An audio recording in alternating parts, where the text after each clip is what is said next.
Greetings, dear one, it's me, Misino, and I'm here again to share some wisdom with you about God's 10 Commandments.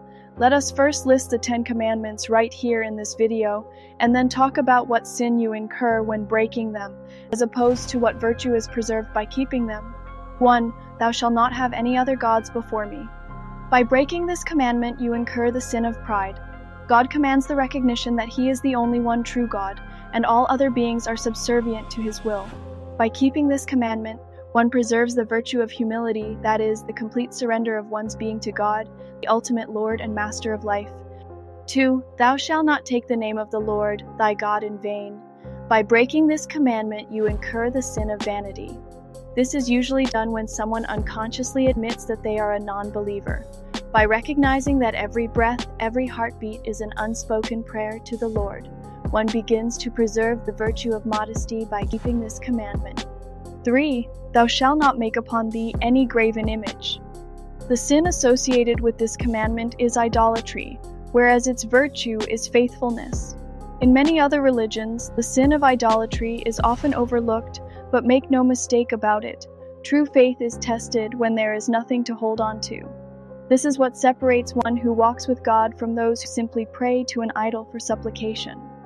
4. Remember the Sabbath, the seventh day of creation, and keep it holy. This one is a bit tricky, as different belief systems see Saturday or Sunday as the Sabbath, and can differ accordingly. Sunday is universally seen as a holiday or holy day, as it represents the day that God rested after He saw that all was good. The sin associated with this commandment is sloth, and its virtue is diligence. 5. Honor your father and mother. Here I will list a sin that is not among the 7 deadly sins, but it is detrimental regardless, and that is abandonment. The virtue that is preserved by keeping this commandment is care or even love. 6. Thou shalt not kill. Easily we recognize that wrath is the sin associated with this commandment, whereas patience is the virtue preserved by keeping it. 7. Thou shalt not commit adultery. There is so much of this in the world today because of one of the most powerful sins, lust, which has almost entirely perverted the true meaning of love. The only way to combat lust is by maintaining the virtue of chastity, by not indiscriminately partaking in depraving sexual activity, which for some I know can prove to be extremely difficult. 8. Thou shalt not steal. The sin associated with this commandment is none other than greed, and by abiding in this commandment, one preserves charity. 9. Thou shalt not bear false witness against thy neighbor. Normally what comes to mind is dishonesty, but it goes deeper than that. The root evil of breaking this commandment is envy, whereas the counteracting virtue is kindness. 10. Thou shalt not covet. And here the last sin associated with this commandment is none other than gluttony. By keeping this commandment, one preserves the virtue of temperance, which is crucial to living a happy and fulfilled life. Another term that can be used here is avarice, which is countered by moderation or mindfulness. And there you have it, my friend. Keep in mind the 7 deadly sins, for the wages of these sins is death.